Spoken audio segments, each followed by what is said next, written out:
The morning began like any other at Earth's Orphanage. The space station rotated slowly, creating a gentle artificial gravity that felt almost like home.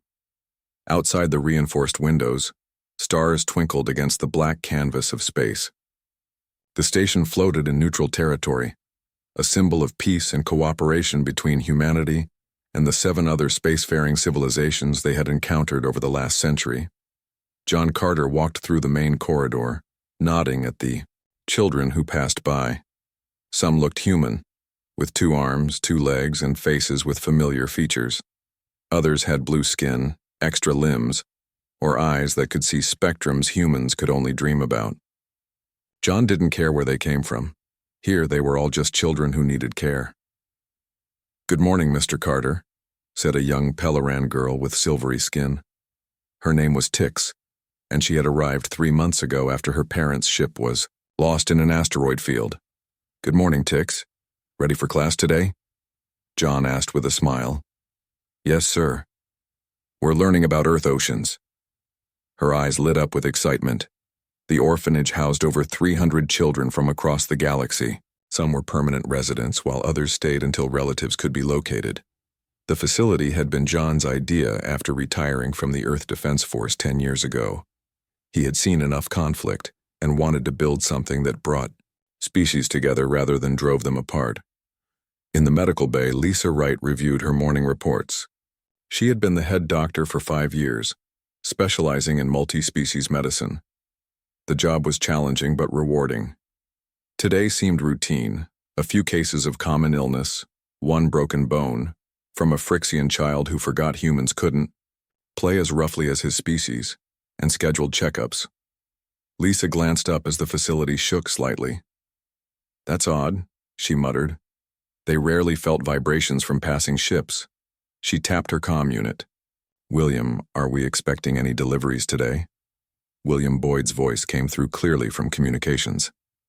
"Negative, Doc, but I'm picking up some unusual readings. Several ships approaching from Sector 7. "Military vessels?" Lisa asked, feeling a small knot form in her stomach. "Can't tell yet. Their signatures don't match typical civilian craft, though. I've sent a standard greeting, but no response yet." John entered the medical bay, his face serious. "Lisa, we might have a situation." The long-range scanners picked up a small fleet approaching, not responding to hails. "I just heard from William, who would be coming here unannounced." "I don't know, but I'm implementing Safety Protocol 1. We'll get the children to the inner chambers until we identify our visitors." The station's calm, morning routine transformed into organized movement as staff guided children toward the central areas. These sections had the strongest shielding, not that they expected to need it. Attacks on humanitarian outposts were unheard of. The orphanage had minimal defensive capabilities, mainly designed to deflect space debris. William's voice came over the station-wide comm system. "All staff, we have visual confirmation of approaching vessels. They appear to be Vargon in design." John frowned. The Vargon Collective was known for their territorial behavior, but had signed peace treaties with all major civilizations. They had no reason to approach an orphanage in neutral space. The station shook again, harder this time. "They're scanning us," William reported, tension evident in his voice. "Powerful scans, cutting through our privacy shields." "Send the diplomatic package again," John ordered. "Remind them this is a protected humanitarian facility under the Galactic Concord." Moments passed in tense silence. Then the first explosion hit. The station rocked violently. Emergency lights flashed red throughout the corridors. "They're firing. On us." William's voice cracked over the system. "Direct hits to outer sectors." John grabbed a wall terminal. "This is John Carter of Earth's Orphanage to attacking Vargon vessels. We are an unarmed humanitarian facility with children aboard.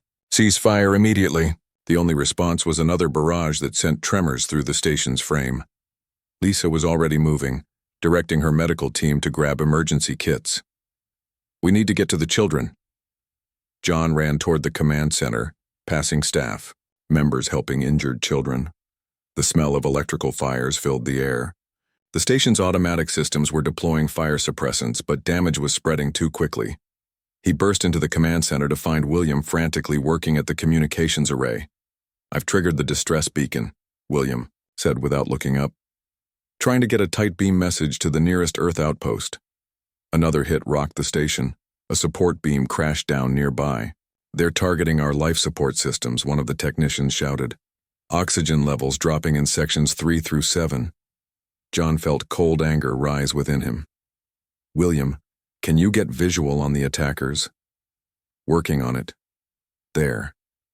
The main screen flickered to show several angular ships with the distinctive green and black markings of the Vargon Collective. They were military vessels, firing with precision at the station's vital systems.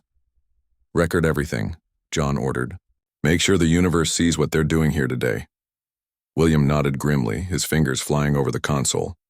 Message ready to transmit to Earth Command, including visual confirmation of unprovoked Vargon attack.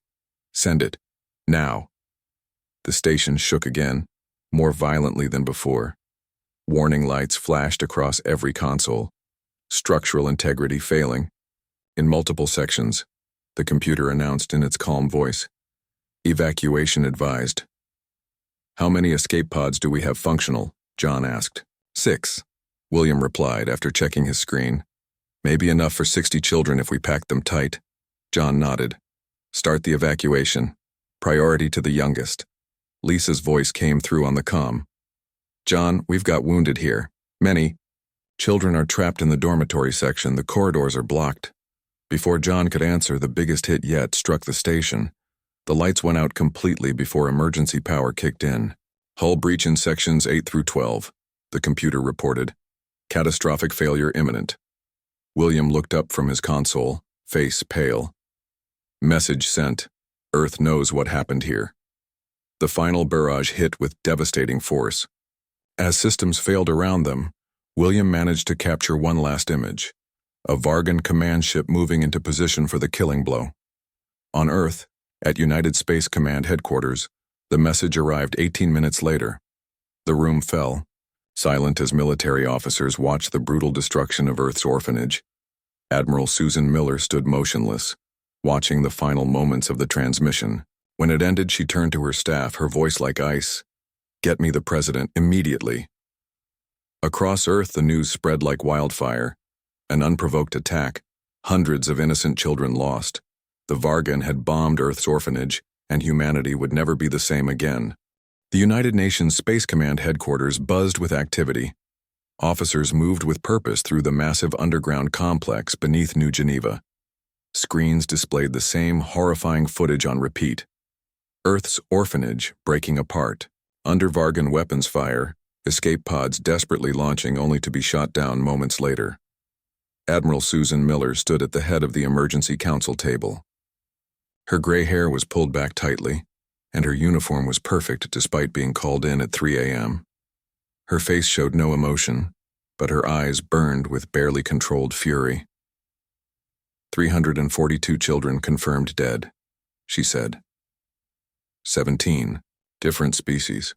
263 staff members, no survivors. The room fell silent. President Edward Kemp sat with his head bowed, hands clasped tightly in front of him.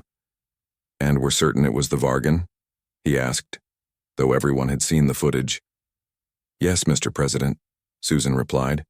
Their ships were clearly identified. We've attempted contact through all diplomatic channels. They're not responding. Karen Dixon, the lead xenopsychologist, cleared her throat. This is consistent with Vargon behavior patterns when they're preparing for conflict. They don't believe in explanation or justification. To them, actions speak for themselves. What about the other civilizations? Any response? President Kemp asked. Alan Peterson, chief military strategist, consulted his tablet. The Pelleran have expressed shock and offered condolences. The Mizari and Trelgath claim they're investigating. The others have made vague statements of concern but are clearly waiting to see how this plays out. In other words, they're doing nothing, Susan said flatly. President Kemp stood up and walked to the window overlooking the command center below. Hundreds of officers were preparing for what might come next. The massive screens showed military assets being moved into position throughout human space. For 200 years we've played by their rules, he said quietly. We joined the galactic community. We restricted our military development. We showed restraint in territorial disputes. We built an orphanage instead of a fortress. He turned, back to face the room. And this is how they repay our good faith. Chief Peterson cleared his throat. Sir, our intelligence suggests this may have been an intentional provocation. The Vargon have been expanding aggressively in the past decade.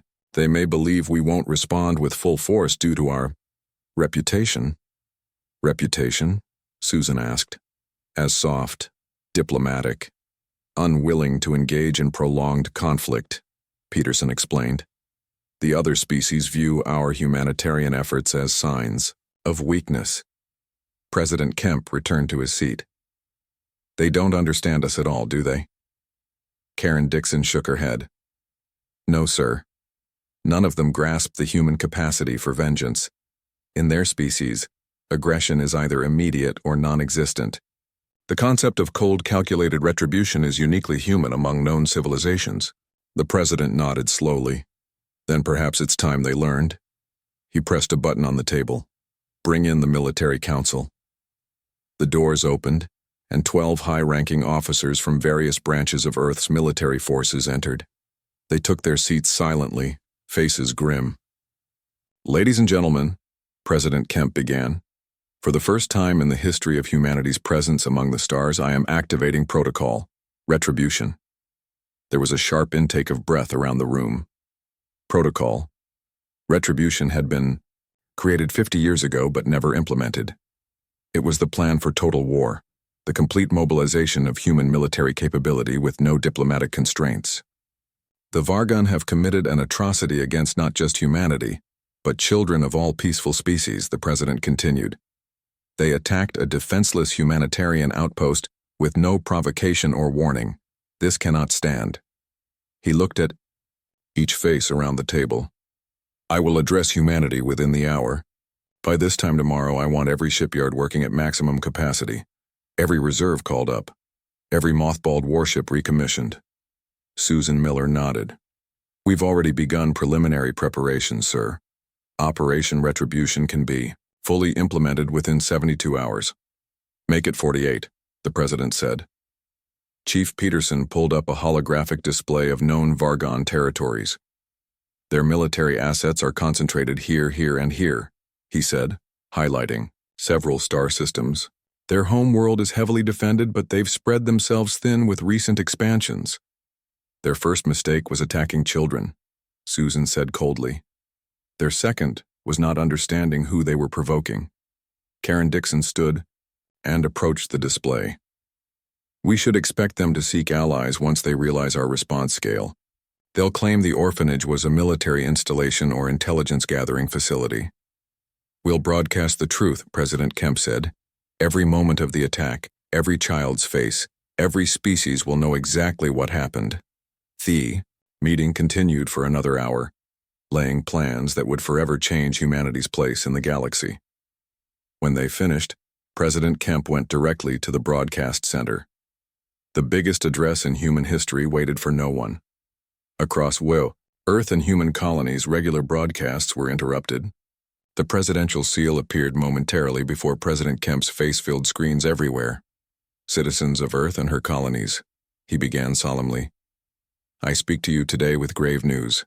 Yesterday, an act of unprovoked violence was committed against us that will live in infamy throughout human history.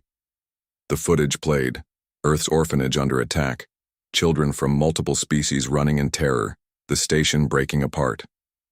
Earth's orphanage, a symbol of peace and cooperation, was destroyed by military forces of the Vargon Collective. 342 children and 263 staff members were killed. There were no survivors. Across human settlements, people watched in horror. In homes, in public squares, in workplaces, the same scene played out. Shock, disbelief, then rising anger. For too long, we have restrained our military might to accommodate the concerns of other civilizations. We have played the diplomat while building hospitals instead of warships. We extended friendship and received treachery in return. The president's voice hardened. This ends today. I have authorized full military mobilization under protocol, retribution. For the first time since joining the galactic community, humanity will show its true strength. We will not rest until justice is served for every child lost in this senseless attack.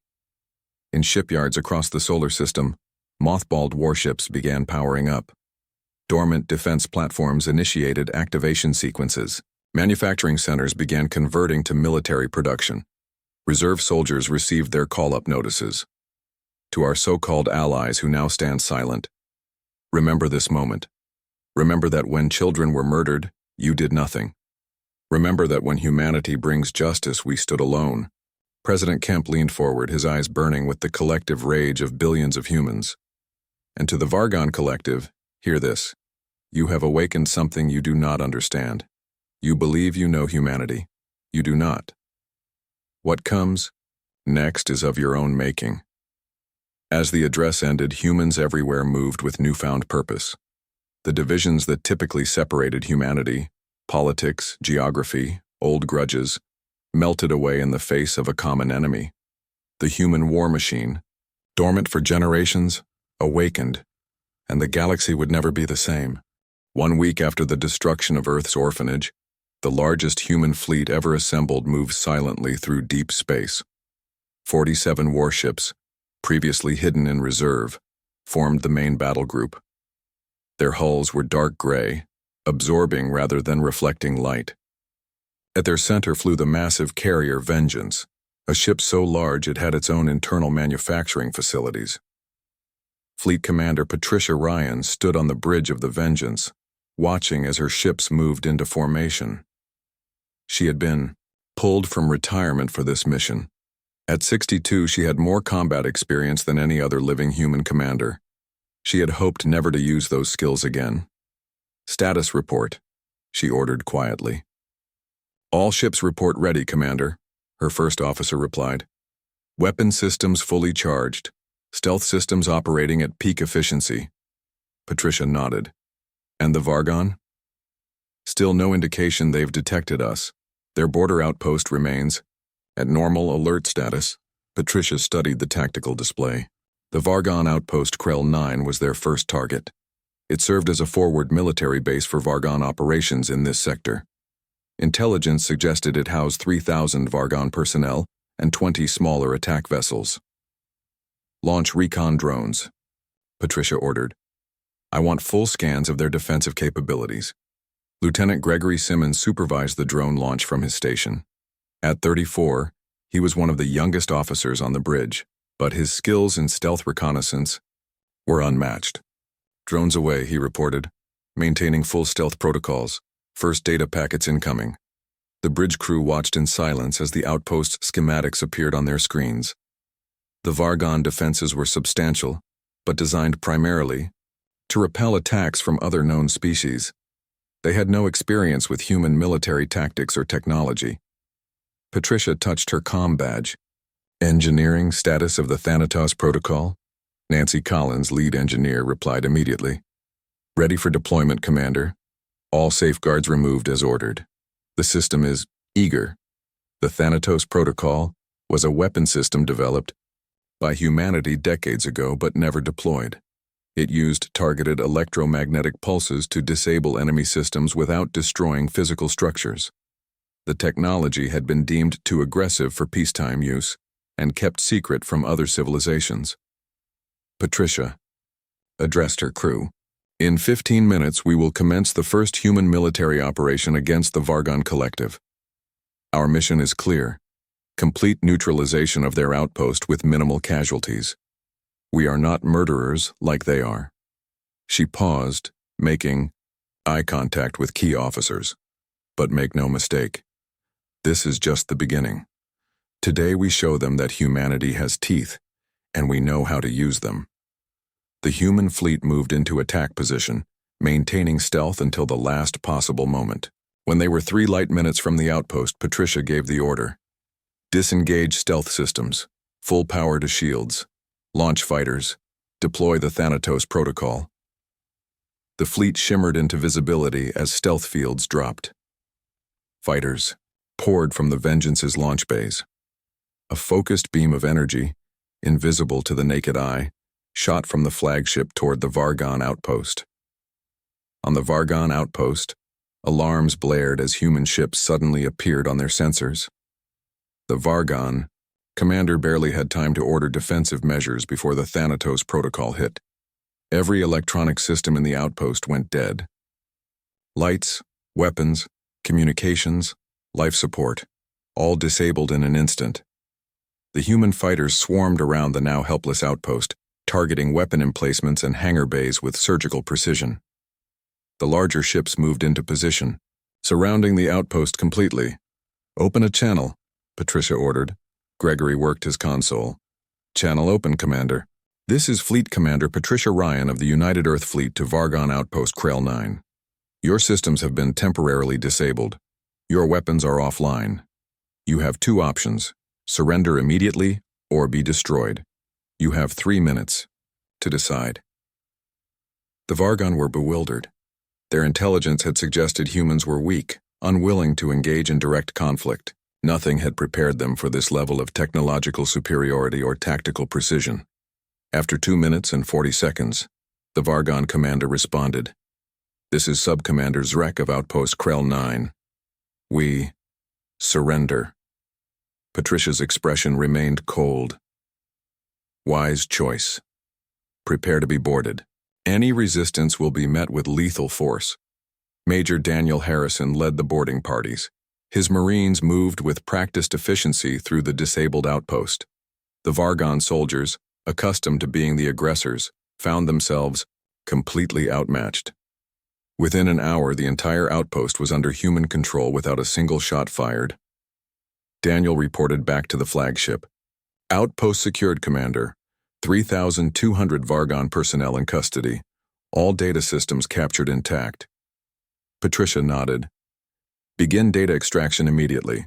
I want everything they have on their attack on the Orphanage." The intelligence team worked quickly. The Vargon encryption was sophisticated but no match for human cryptographers with unlimited computing power at their disposal. Soon, they had what they were looking for. "Commander," the intelligence officer called out, "we found the attack orders. They came directly from Vargon High Command. The Orphanage was deliberately targeted." Patricia's face hardened. "Send the evidence to Earth Command immediately, and prepare the prisoners for transport." The human victory at Krell 9 sent shockwaves through the galaxy. Other civilizations had been watching to see how humanity would respond to the Orphanage attack. None had expected such a swift, overwhelming show of force. Diplomatic channels suddenly buzzed with activity. The Pelleran, long considered humanity's closest allies, sent immediate offers of support. The Mizari, always cautious, proposed mediation. The Trelgath, ancient and wise, issued formal statements of concern about escalation, but most telling was the Vargon response. Their public broadcasts claimed the human attack was unprovoked. They insisted the Orphanage had been a military installation disguised as a humanitarian outpost. They called for other civilizations to condemn human aggression. Rebecca Taylor, Earth's chief diplomat, addressed the Galactic Concord with evidence in hand. The massive gathering of alien representatives fell silent as she played the recovered Vargon orders. The facility designated Earth's Orphanage represents a strategic opportunity, the Vargon High Commander's voice stated clearly. Its destruction will demonstrate our resolve and test human response capabilities. Proceed with full force. Leave no survivors. Rebecca's voice was steady as she addressed the stunned assembly. The Vargon deliberately targeted children to provoke us. Now they lie to hide their crimes. Humanity will not rest until justice is served. She played the recording of the Orphanage's final moments. Children crying, staff trying to protect them, the station breaking apart. "This is what they did," she said simply, "and this is why we fight." As the evidence spread throughout galactic communication networks, the Vargon found themselves isolated. No civilization would openly support such an atrocity. Back on the Vengeance, Patricia received new orders from Earth Command. The message was simple. Proceed to Phase 2. No restrictions. She gathered her command staff and laid out their next targets. The human fleet, bolstered by new ships joining daily, divided into 3 strike forces. Their mission was clear: systematically dismantle the Vargon military infrastructure. For the first time, the galaxy witnessed humanity at war, and they trembled. 3 weeks into the conflict, the galaxy watched in stunned silence as humanity's war machine rolled forward with unstoppable momentum. 7 Vargon outposts had fallen. 3 major fleet engagements had ended in decisive human victories. The Vargon, once considered among the most formidable military powers in known space, were retreating on all fronts. Captain Sandra White stood on the bridge of the destroyer, Justice, watching the tactical display as her battle group approached the Vargon colony world of Drell 6. Unlike previous targets, this was a civilian settlement with limited military presence. Her orders were clear: disable defenses, secure the spaceport, and establish control without civilian casualties. Dropping out of faster than light in 30 seconds, her navigator announced. Sandra straightened her uniform. All hands to battle stations. Remember, we're dealing with civilians here. Precision is everything. The ship emerged into normal space along with 7 other human vessels. The Vargon colony appeared on their screens, a developed world with several cities visible even from orbit. They've spotted us, her tactical officer reported. Planetary defenses powering up. 2 patrol ships moving to intercept. Sandra nodded calmly. Deploy Thanatos targeting their defense grid only. Disable those patrol ships without destruction if possible. The human ships moved with practiced coordination. The Thanatos system fired, and the planetary defense grid went dark. The patrol ships, suddenly finding themselves facing overwhelming force with no support, powered down their weapons. Open a channel, Sandra ordered. When the connection was established, she addressed the Vargon colony. This is Captain Sandra White of the United Earth Fleet. Your defenses have been neutralized. We are not here to harm civilians. We seek only those responsible for ordering and carrying out the attack on Earth's orphanage. There was a long pause before a response came. This is Governor Krell of Drell 6. We are a civilian colony. We have no knowledge of military operations. Sandra's expression remained neutral.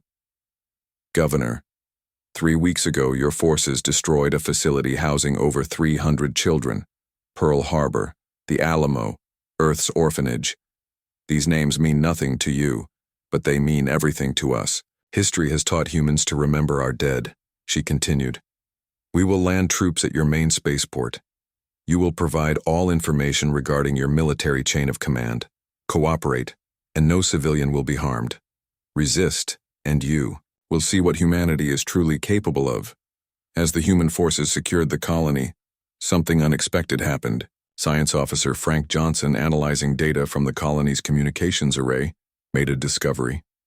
Captain, he called out, I found internal communications between the Governor and Vargon High Command.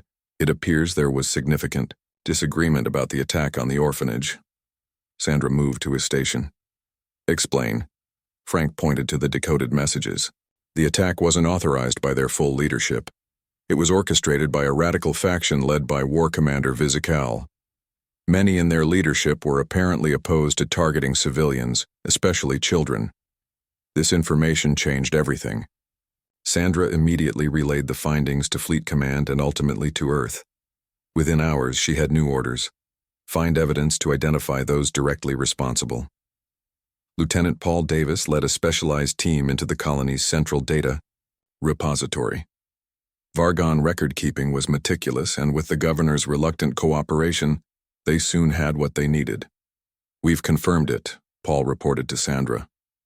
War Commander Vizikal gave the order. He's currently at the Vargon military headquarters on their homeworld. The intelligence spread throughout the human fleet. A specific target had been identified. The war was no longer against all Vargon. It was against those who had ordered the atrocity. Meanwhile, the Vargon military leadership was fracturing under the pressure of human advances. In their command center on the Vargon homeworld, heated arguments broke out. We cannot match their technology, one commander shouted. These humans have been hiding their true capabilities for decades. War Commander Vizikal remained defiant. They are soft creatures. They cannot sustain this aggression. We must hold firm. Another commander slammed his fist on the table. You fool, you targeted children for what? To test their response? Well, now we know their response and it will destroy us all. As the Vargon leadership argued, humanity prepared for the largest space battle in galactic history. Earth had activated its entire reserve fleet. Ships that had been hidden in asteroid bases and cloud facilities emerged into the light. Manufacturing centers worked around the clock, producing weapons and supplies. The other galactic civilizations watched with growing concern. The Mizari sent a delegation to Earth, offering to mediate negotiations. Angela Peters, Earth's ambassador, received them with cool politeness. "We appreciate your offer," she told the Mizari representatives, "but there is nothing to negotiate. Those responsible for the attack will face justice. The innocent will be spared. These terms are non-negotiable." The Mizari ambassador seemed troubled. "We fear what this conflict may unleash. Human military capability has proven unexpected. The balance of power in our galaxy is shifting." Angela's expression didn't change. "The balance was broken when they bombed children. We simply responded." As the diplomatic efforts continued, the human fleet converged on the Vargon home system. 87 warships, the largest armada ever assembled by any species, prepared for the final push. Admiral Susan Miller addressed the fleet from the flagship, Retribution. "We stand at the threshold of ending this conflict," she told them. "Our intelligence has identified those responsible for the Orphanage massacre. Our mission is clear: capture them alive to face trial for their crimes." She paused, looking at the faces of her officers on the screen. "The galaxy is watching us. They expect us to behave like the Vargon, to destroy without mercy. We will show them the true strength of humanity. We can unleash overwhelming force and still maintain our humanity. Justice, not vengeance, is our goal." The human fleet jumped to faster than light speed, headed for Vargon Prime. On the Vargon homeworld, their leadership received the reports with growing panic. Their military, once feared throughout the sector, had been systematically dismantled. Their allies had abandoned them. Now the full might of humanity was bearing down on their capital. War Commander Vizikal stood alone in the command center, watching the approaching human fleet on the long-range sensors. He had never imagined such a response. He had been told humans were weak, unwilling to fight. Now he understood his terrible miscalculation. For the first time in Vargon history, their high command prepared to do something they had never done before: surrender. The human fleet arrived at Vargon Prime with overwhelming force. 87 warships took position around the planet, their weapons powered, but not yet firing. The Vargon home defense fleet, once considered the strongest in the sector, stood at barely 30 vessels. Many showed battle damage from previous encounters. Admiral Susan Miller opened communications from the bridge of the flagship Retribution. "This is Admiral Susan Miller of the United Earth Fleet to Vargon High Command. We demand the immediate surrender of War Commander Vizikal and all those involved in ordering the attack on Earth's orphanage. Comply, and your civilians will be unharmed. Resist and face the full consequences of your actions." On the planet below, the Vargon Leadership Council was in chaos. Some wanted to fight to the last ship. Others recognized the futility of resistance. "They have us surrounded," said one council member. "Their weapons technology exceeds our defenses. We cannot win." War Commander Vizikal stood defiant. "We are Vargon. We do not surrender." The High Commander, older and wiser than Vizikal, looked at the tactical displays showing the human fleet. "Your pride has doomed us, Vizikal. You attacked children, to test human resolve. Now we all pay the price for your arrogance." The council chamber fell silent as the High Commander stood. "We will surrender those responsible," he decided. "We will not sacrifice our entire civilization for the mistakes of a few." Vizikal reached for his weapon, but guards were faster. They had been instructed in advance. The War Commander and his closest supporters were quickly subdued. The High Commander opened a channel to the human fleet.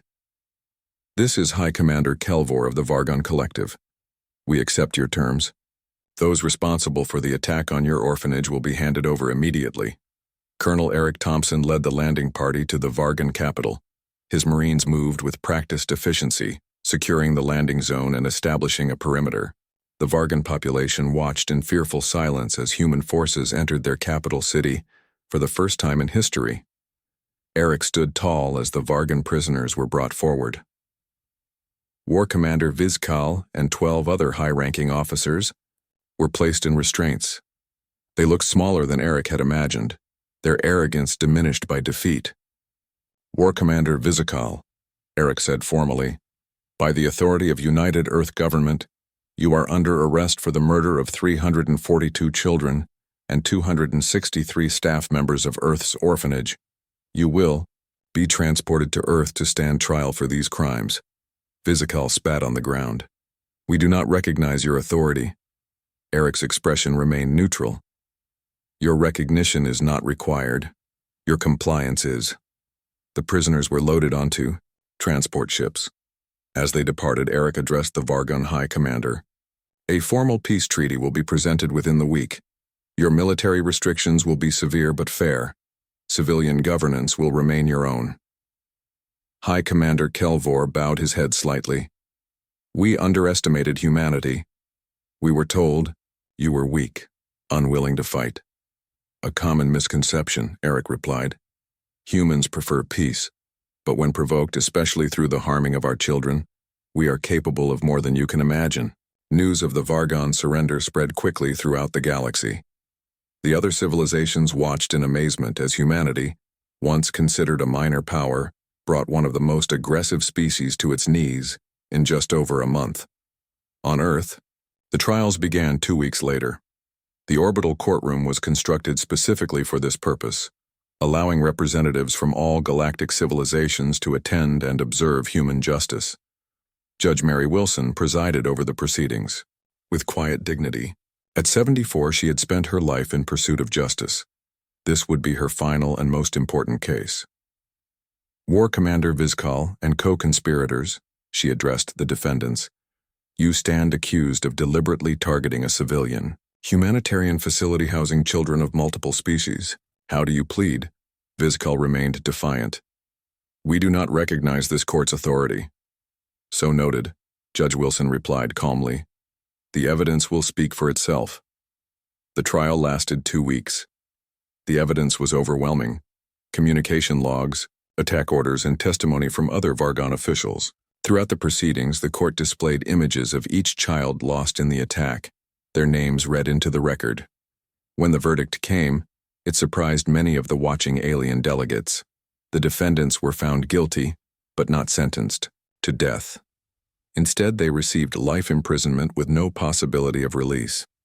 Justice is not revenge, Judge Wilson explained to the galactic observers. We seek accountability, not extermination. That is what separates us from those we have judged. 6 months after the attack on Earth's Orphanage, construction began on a new facility.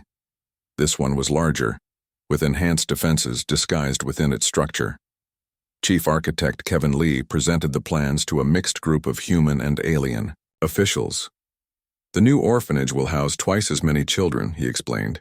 It will include educational facilities, medical centers, and cultural exchange programs. The center of the new station would feature a memorial garden with a monument listing the names of those lost in the attack. The garden would contain plants from all worlds that had lost children, growing together in harmony.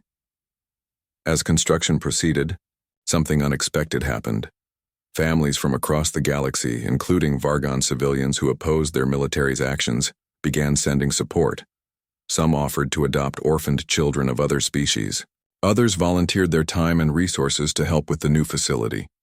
1 year to the day after the attack, the new Earth's Orphanage opened its doors. Olivia Barnes, one of the new teachers, gathered children from 17 different species in the memorial garden for their first lesson. Do you see these names? She asked gently, pointing to the memorial wall. Each one represents a child like you, or an adult who cared for children like me. A small Peloran child raised her hand. Why did they die? Olivia took a deep breath. Because some people forgot the most important lesson in the universe, that children are precious no matter what planet they come from or what they look like. "What happened to the bad people?" asked a human boy. "They were brought to justice," Olivia explained, "not for revenge, but to make sure they understood what they did wrong." A young Vargon child, one of several now in the care of the orphanage, looked down in shame. Olivia knelt beside him. "No child is responsible for the actions of adults. You are welcome here, just like everyone else." The galaxy had learned important lessons from the conflict. The other civilizations now understood that human restraint was not weakness, but choice. They recognized that humans possessed a unique combination of technological prowess and moral principle. Most importantly, they learned that there was one line that should never be crossed. In the years that followed, the galactic community restructured itself. Humanity, once considered a junior partner, now held a central role in interstellar affairs. Their reputation changed from diplomatic to just but formidable, and at the center of it all, Earth's orphanage continued its mission, a living monument to what had been lost and what had been gained. Children of all species played together in its corridors, learning each other's languages and customs, building the foundation for a more peaceful future. The day humanity unleashed total war had changed the galaxy forever, not through destruction but through the revelation of who they truly were.